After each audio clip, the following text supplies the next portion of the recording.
All right. So, what are we going to do today? That's a good question. Um, we had a prep call, right? We actually talked in the room, and I was just like, well, maybe we just should have recorded ourselves and said, listen back to what we've been talking about. But I think our goal here today is try to bring as much thought from our varied experience to the notion of freedom of expression, right?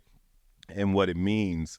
If we do our job well, maybe we can clarify and do some defining of that, and how it lives in our lives and our work, and also talk about the impact of it, right? We don't want to assume what you know or what you may be curious around. So there's some general thoughts and ideas that we will uplift. But because it is a festival in arts and ideas, how can we be generative in thought and ideas and balance our perspective? So that's what we hope to do.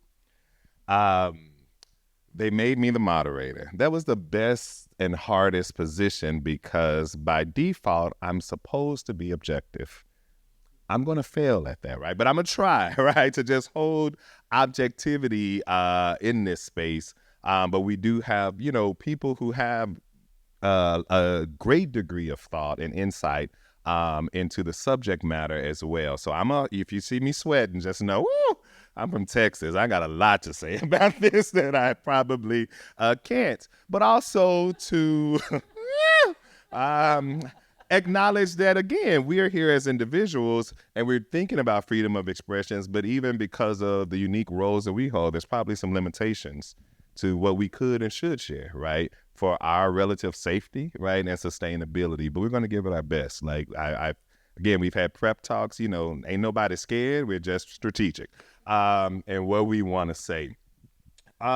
Because I'm a moderator and I'm going to be objective in a minute, I'll just put some of my subjectivity out there early, right, and some of the framing. I identify as someone who is safe, sex positive, and a Southern sissy, right?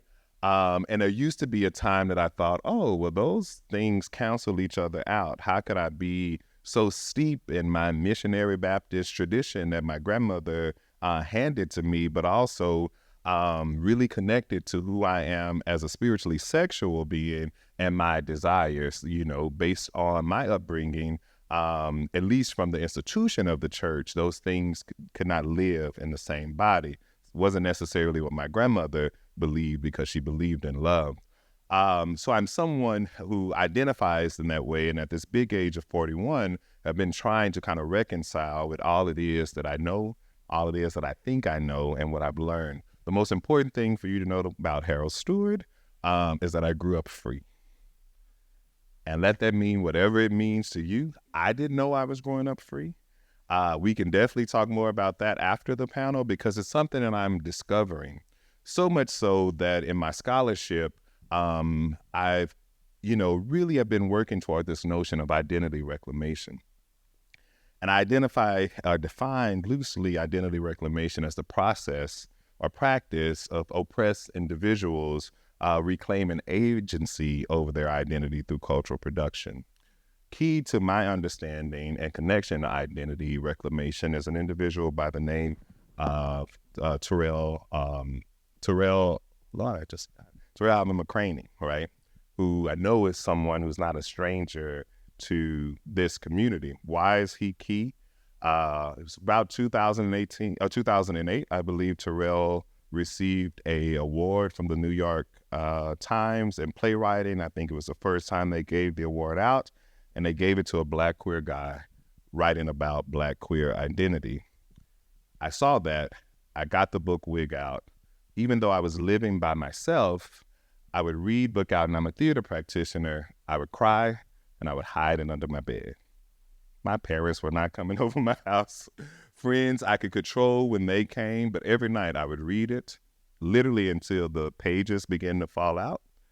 I would cry, and I would hide it under my bed. And there had to be years and years of a process, that I went through and now starting to document that would say, why am I hiding this under the bed, right?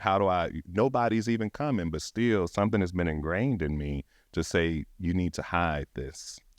We'll talk a lot about books, right? And books probably being banned. And, somehow we need to recognize, even if those who are banning books don't, books have power, right? That they are archived, that they can be very instrumental in the practice of liberation and informing other things. So if you continue to ban them and you understand that they have power, this is Harold's politics. How about you also increase the public investment in something like books? How about you affirm their power and the practitioners and those who make and keep those things sacred? How can we have a balanced kind of conversation about the archives and books? That's me. I'm going to go into moderation mode. But before I do that, I really want to allow my new friends and colleagues, Lauren and Sarah, to introduce themselves in the way that they want to, and to talk about aspects of their work. So the bio bits that you would uplift around yourself. Did I say my name is, my pronouns are they and he? That's also important sometimes. Sugar baby works too. All right. How about we start with Lauren? Hey, everybody. It's an absolute delight to be here. I'll echo the thanks already expressed both by Babs and by Harold for all that, Arts and Ideas does here in New Haven and beyond with the example that it sets. I think I come to this panel, I imagine maybe, I don't know that I asked why I was asked to be on it, but I do I do run a book space here in New Haven, and we call it a book space for an intentional reason. It's a cross between an independent bookstore and a community reading room, and we are really serious about that. So it is a place you can come to buy books.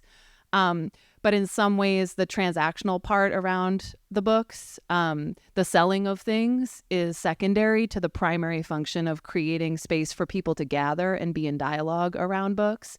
The space shelves books by authors from groups that have been historically underrepresented in publishing and on public shelves. I am a longtime lover of libraries. I've been on the New Haven Free Public Library Board as its chair for the past few years, and that's one of the greatest honors of my life. If you're a librarian out there in the crowd or a library lover, I love you back. Shout out to all the folks at the New Haven Free Public Library.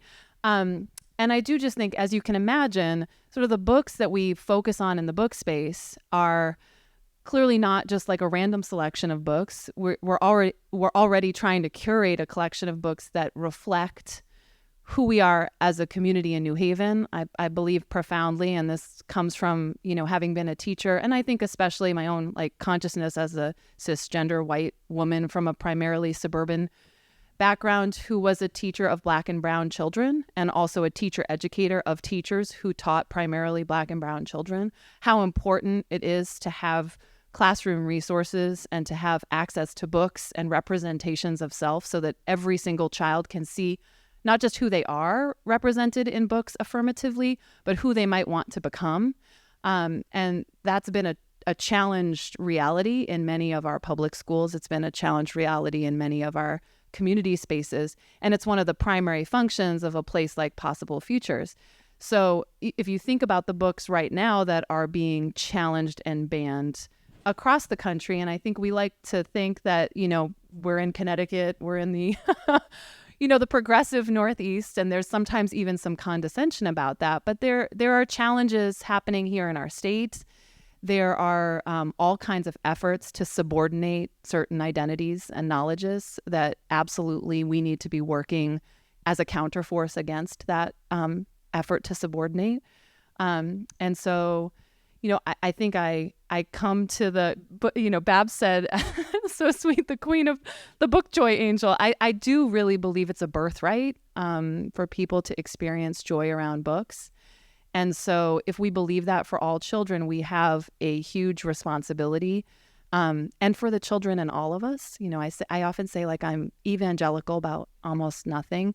But the one thing I would say is that all adults would be happier and more well-adjusted if they read recently written children's books, because there's such an array of books that I think can speak oftentimes to the inner child that many of needed books but didn't get them when we were young. And I like to say to those of us who are more grown, it's never too late to read to your inner child and to heal something or to speak something to that inner being that wasn't said or needed to be said at some earlier point. So, I think, the thing that I would say I believe in most is just working hard to expand access and working hard against the efforts to subordinate certain kinds of narratives and identities. And, I think Sam can speak more to that very beautifully. So I'll hand off.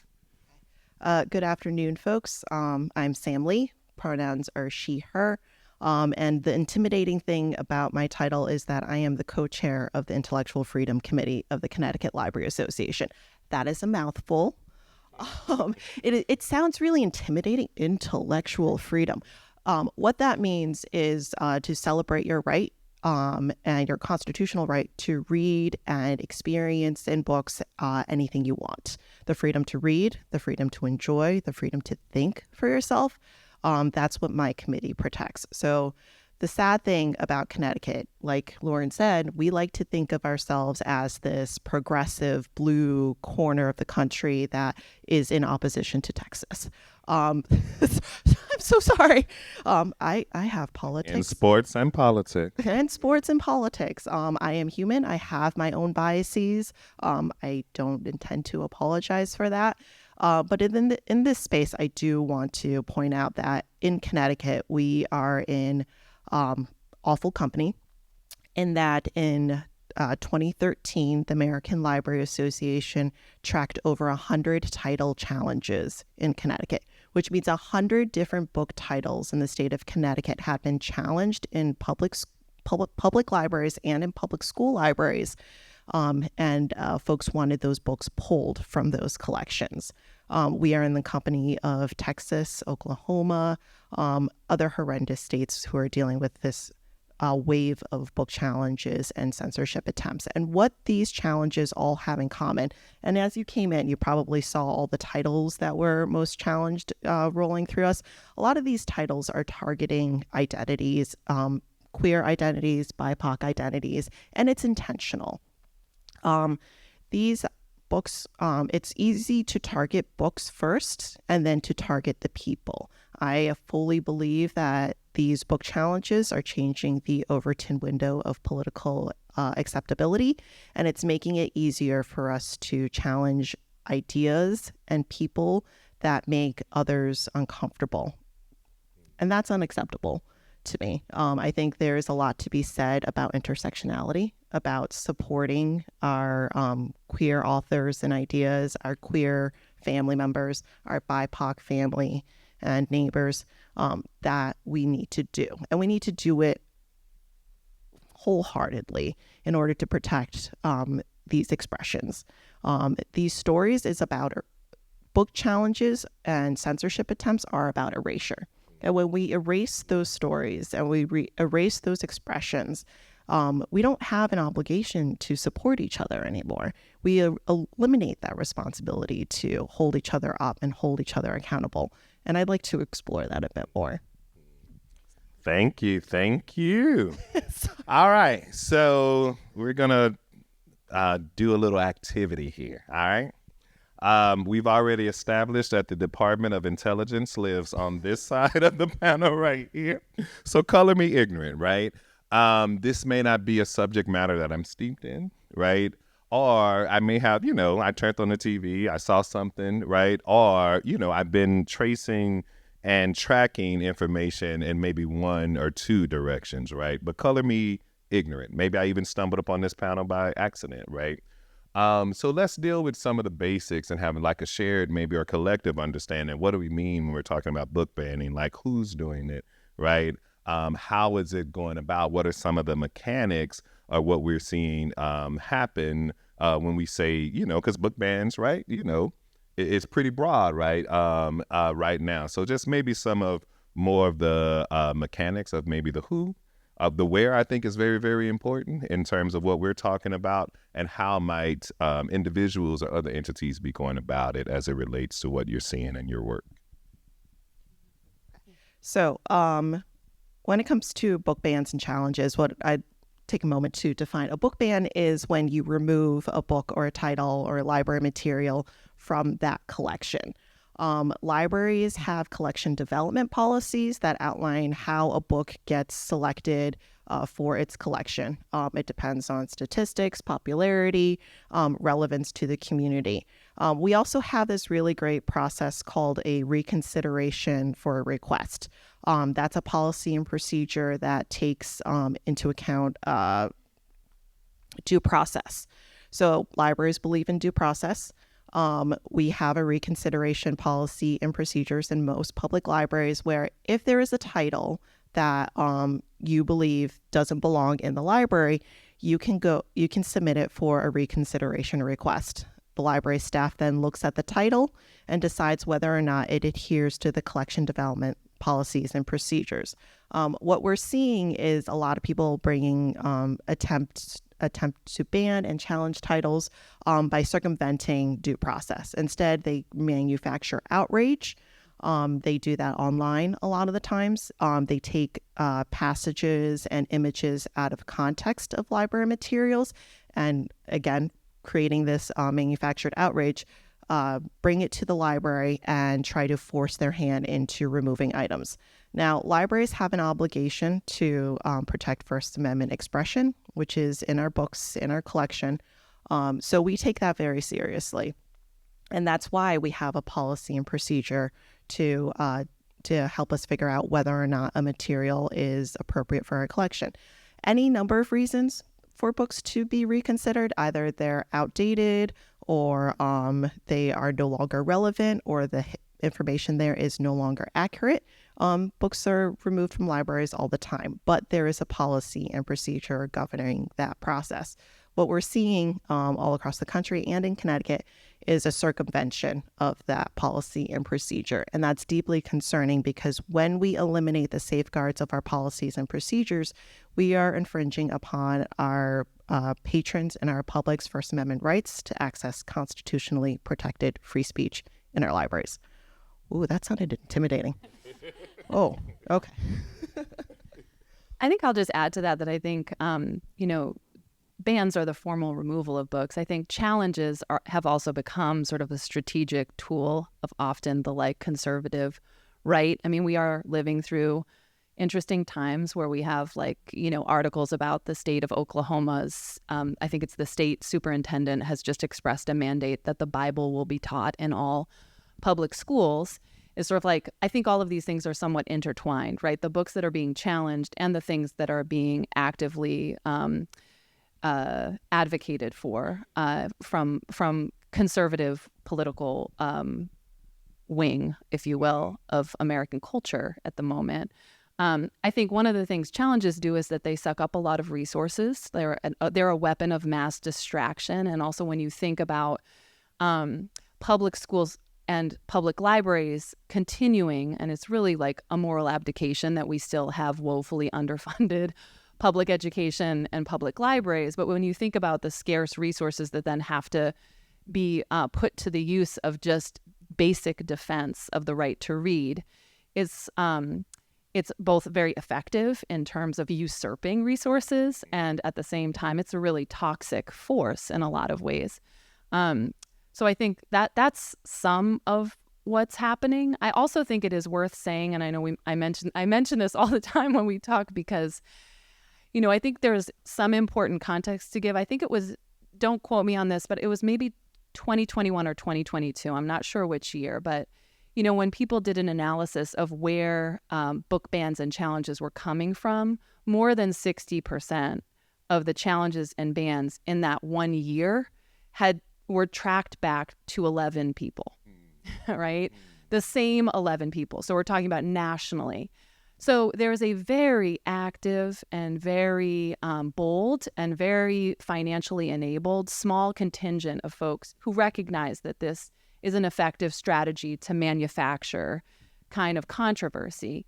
And that's important to know because I think it also helps us not be, one, it's factually true that it's just not a huge corpus of people who are taking action in these ways, but there certainly is a small and mighty and pretty financially enabled group of people who are working to make sure that more challenges and bans happen in particular places that are chosen for a whole host of reasons.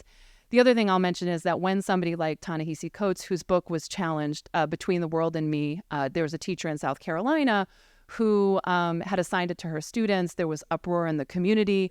he actually, without telling people, he went to the school board meeting. He just showed up there, which I think was so wonderful. And I heard him speak about it. He said he wasn't like necessarily going because he was going to stand up and have something to say, but he talked about being so incredibly heartened by the fact that in that community, he didn't have to say a thing because there was this incredibly active group of people who had come in defense of this teacher and had come in defense of the right to read and had come in defense of using that text in the classroom. And so there is also, at the same time that there's this rise, I think, in challenges and bans, there's also a rise in people's awareness about the importance of speaking back to those bans and challenges. And then I think there was one other thing that I was going to say, but I can't remember what it was. So I'll just stop there. It may come back, or it might have said, not today. Will. Not today. Let's just stay there. Thank you. I think, in particular, Lauren, there's something that you said, and it made me think that, and thank you for really walking us through, I think, process, Sam, that there is this notion that books can be removed, they can be banned, they can come out of circulation for a variety of different reasons and things like that. But there's also what also is connected to that in terms of like activity in other places, like that just because you banned a book doesn't mean it goes out of like public thought or like other engagements. It's not even about banning. And we see that when especially if we talk about place, people have some real demands about public places like public libraries or they're like public institutions. But then when you throw in something like, okay, with Drag Queen Story Hour, right, in there. So now you ban the book, you removed it, that's whatever, how you feel about it. But now you have even more thought and ideas of what can happen in the public space and in very private space and in businesses around somebody else either choosing to engage with that product or choosing to uplift, like this is another way to connect cultures through the idea and practice of literacy, right? So there are these either connected or supplemental activities, right, that happen even connected to these ideas of what should and what should be in the public eye and in circulation. I bring that up to, and this is just to give you a little warm up of thought. Let's think about maybe some of the why and maybe the impact that we're seeing, or these, again, other kind of connections, like the domino effect. And I remember part of this, I might get right, part of it may get wrong. I'm human. But Toni Morrison in The Pieces I Am, the documentary about her, and when she's uplifting this notion that in Texas, the Texas state prison system has banned, I believe it's Beloved, but they probably banned everything Toni Morrison by now. And the reason, right, because again, ban a book, for a variety of different thoughts and ideas, but the leading reason for Toni Morrison had heard is because it could incite a riot. Right? And she thought, well, it's a lot of things I was thinking about in them early mornings in New Jersey when I was writing these books. But inciting a riot in Texas prison, I probably would have took a different approach, right, to it. But that's the thought that, like, we have to ban, Beloved and Texas prisons of all places because it could incite a riot, right? So maybe if we just think about, again, some of the whys that we've been uplifting and also the impact as you're seeing, when these things happen. What a statement of power about Toni Morrison's words, I will say. And I actually, in some ways, I don't think that's underestimating. I mean, I do think books have real revolutionary power when they are engaged collectively. I think that's absolutely true. I did remember the thing that I was going to say, and it's connected to something that you were saying. I do think there's an interesting effect that some of it has had. And this is not to say we shouldn't worry about book bans and challenges, because I absolutely am horrified and worried, and it keeps me up at night. But I also do think that, like, the resistance to Drag Queen Story Hour has also produced more Drag Queen Story Hours across the country than had been the case previously. And I think for some of the people whose books have been challenged or banned, the same thing has happened. I mean, Jerry Craft, who is an amazing graphic novelist, and we lost Jerry. He was a Connecticut-based author who went to Florida, and we're glad that he's voting there. But, you know, his book was challenged in Texas and it didn't end up being banned. And it's this amazing graphic novel. It's a middle grades graphic novel called New Kid. And it literally is just a book about a middle school Black boy experiencing middle school. Like one of the things I think is true for a lot of the challenges in bans is that they're random. They're made by people who haven't even read the book. They don't know what it is about it that they are taking issue with. But that challenge actually led to huge sales of Jerry Craft's books across the country.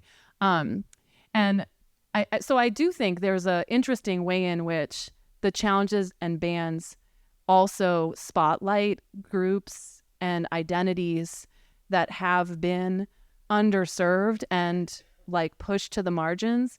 And there's some kind of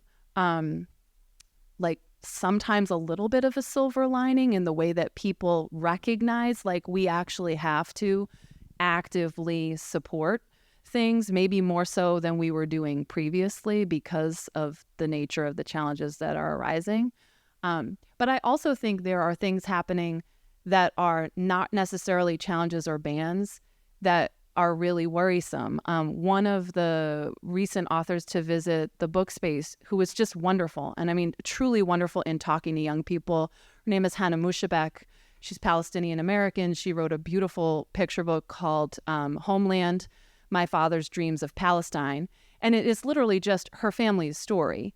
And there were a few folks in Long Island who weren't actually exercising their right to challenge or to ask for a ban, but were literally going to all of the library branches and taking the books out and not returning them.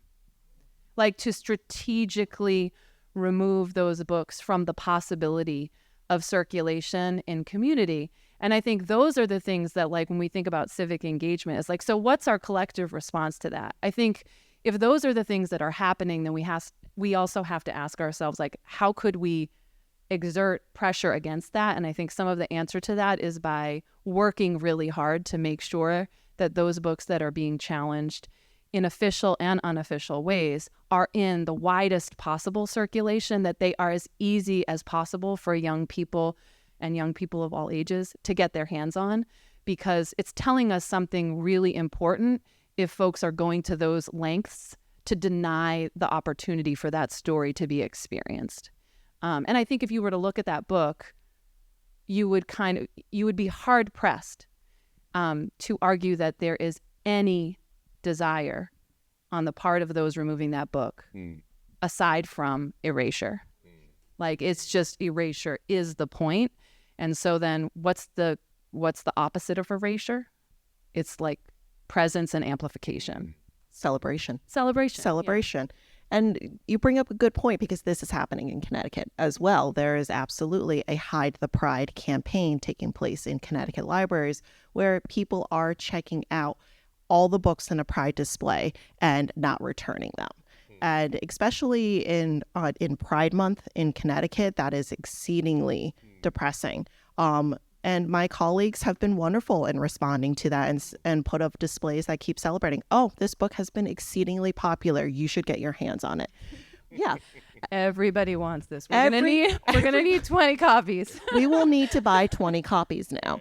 And yeah, that's happening in Connecticut too. What is happening when we see these challenges in other states, and it might not happen in our community, but librarians are seeing this. And so are they then making the choices to not buy the so-called controversial books? Are they going to self-censor themselves so that they don't have the difficult conversations? And if we don't have those difficult conversations, how do we hold ourselves in community with people different from us? How do we learn to have that conversation? How do we hold ourselves responsible if we never get that exposure, or if we never get that opportunity by accessing these books? All right. I think for me, and again, this is where, I have to just sneak in and add some thought. And apparently I'm full of Toni Morrison references and Texas connections today. We welcome Toni. Because one of the impacts, even when there is some things that we're seeing that could be, and I don't, as a person who holds these identities, would I say that that's good, or would I say there's some benefits? There's some beneficial qualities now that in response to opposition, people are having an antidote, right? They are responding in supportive ways. And I say that because Toni Morrison says, I do know this one. In 1975, she's speaking at Portland State University to what seems like a closed room of Black studies practitioners across the whole university. And in this speech that she gives,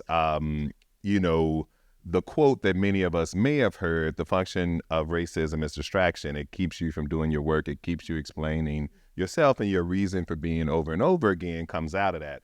And she continues to say, someone says you have no hair, and so you spend years researching and just proving I have hair. Someone say, your intellect, so all of these examples of like, just because somebody mentions something that about you and your identity, the default is to prove them wrong, right? Or in the variety of different ways that they have tried to affirm it, largely through academia and all of those kind of things. And so I call it the Black Artist Declaration of Independence, because Toni Morrison further in the speech says, you don't have to do that anymore. You can speak directly to me, right? And as a raced person who spent so much time around ideas and awareness of race, and to have someone like Toni Morrison say it's a distraction, that it functions as a distraction and it keeps you from doing your work, I always say, well, then what am I supposed to be? Like, if I wasn't actually responding to racism, homophobia, other isms, what would I be doing? So there are these notions of like, what is my work and what's hindering me from doing my work. I also think about that in terms of what we have achieved in this country. And then when that achievement either gets nationalized or commercialized, and then you also have to go to work. This is the Texas part, right? So I love the notion that Juneteenth is a national holiday. I have observed it in my home and in my community as long as I've been born, right? In Texas, when you observe Juneteenth, what that means, and typically there was you were off, so you did it on the weekend, right? There was somebody who had a pressing the Juneteenth t-shirt that usually had some strong hands breaking a chain, a passage on the back about what the history of Juneteenth was. You were either having a family barbecue, right? You might have went to the parade, but the whole idea is on this day we celebrate joy, right? We don't explain Blackness. We be Black and we be free, right? And so we're talking about freedom of expression and celebration. What happens, now that it's national and commercial, is like, which Black people can we put on panel for Juneteenth? And it's just like, no. No, we celebrate freedom, and you experience Blackness at the intersection of freedom. And I think, based on what we're talking about now, yes, people are responding.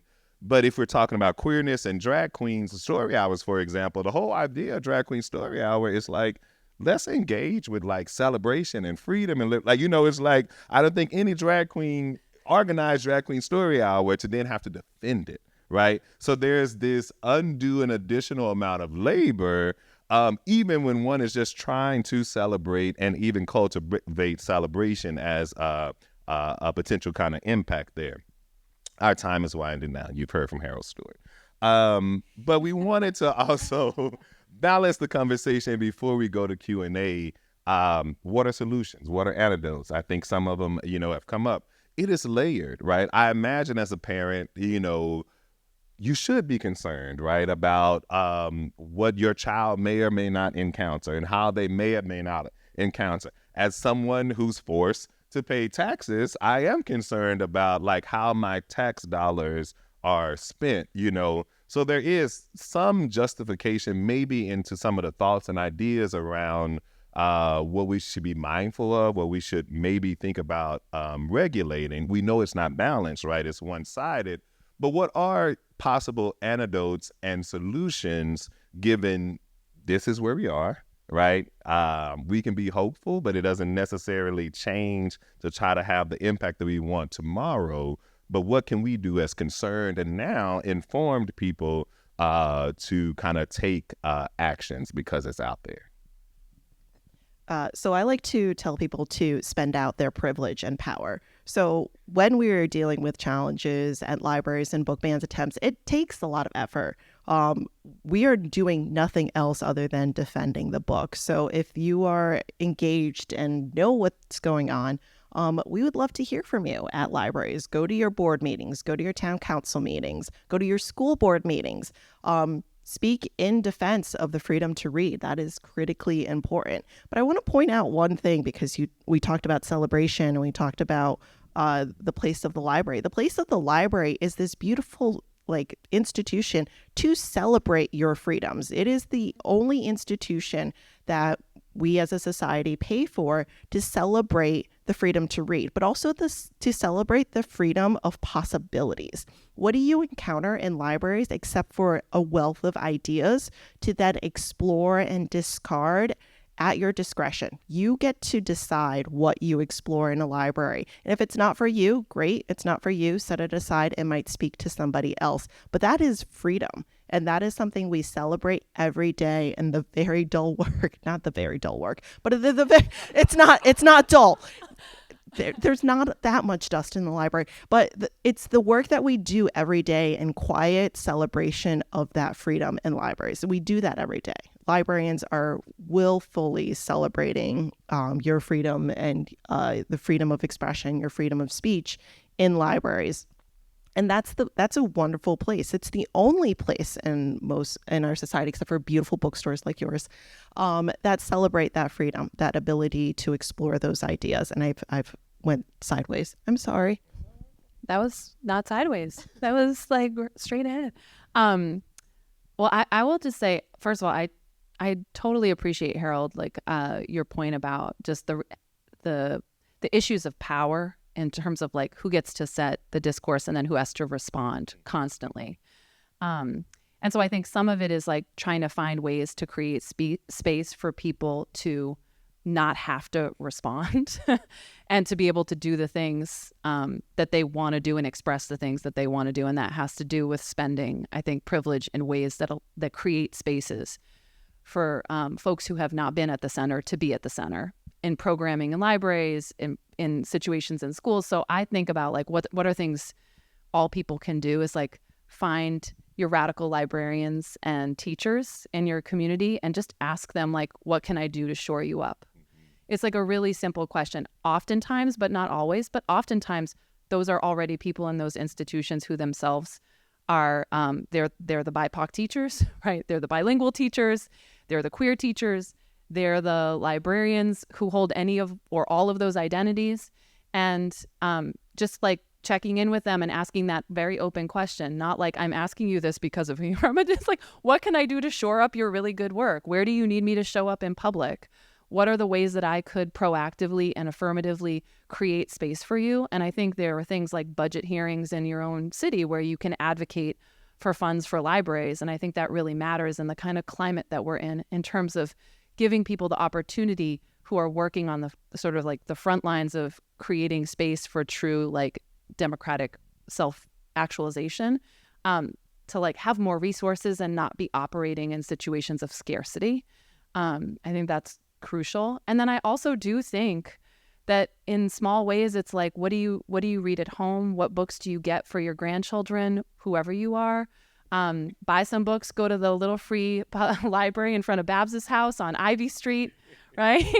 Put some banned books by Black authors in that little free library. These things about getting books into greater circulation, amplifying books that other people are trying to shut down. I think those things seem really small, but they are important and they have a ripple effect.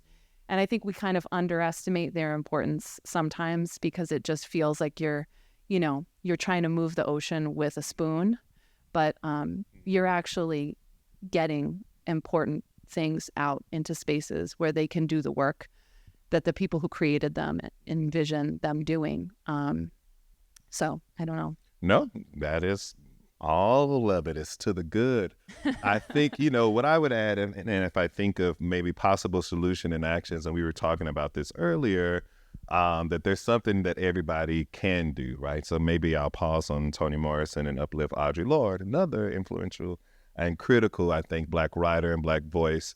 If we adopt the notion, what Lorde says, your silence will not protect you, right? It actually won't protect any of us, right? Or and being inactive won't protect, this is a it's become such of an issue that everybody needs to do something, no matter, where you fall. We hope that we are more aligned. I think showing up today is definitely a sign that, you're curious, but it's like, what is the possible thing that I can do, like in my home? If I'm still operating in my profession, hopefully you're talking at least to one other person in my conversation, like around it. And that can have just like a ripple effect in terms of impact and influence. I think for me, there's ways in which the issue confronts me, even if I don't want to confront the issue, right? And so I also feel compelled to like take action. And I'll just share, last year, in June, I worked at the Theater Offensive in Boston, Queer and Trans People of Color Theater. And so every June it was like, all right, we're on. And Pride is supposed to be this month of celebration, but by June last year, so much was stacked against us. It's like, how do we even get to celebration and I confront very oppressive anti-trans legislation, including drag queens and all of that.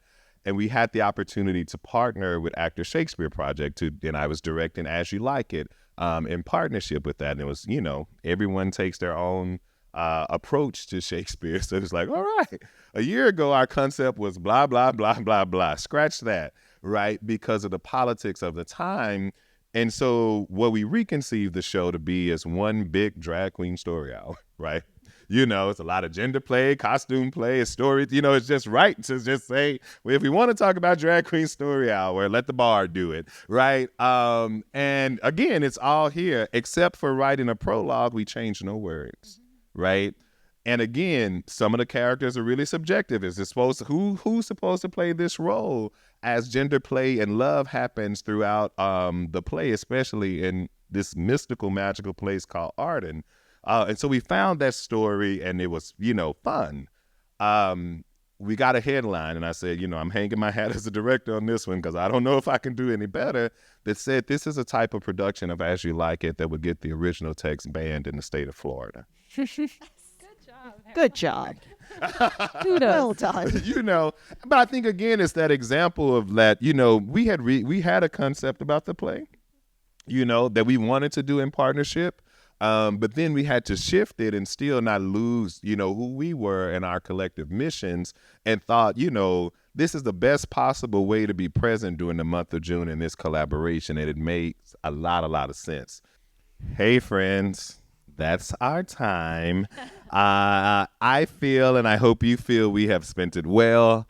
I want to thank you, Lauren and Sam, for joining me on this panel, and especially give a lot of love and thanks to the great staff and friends here for the Festival of Arts and Ideas. So thank you all.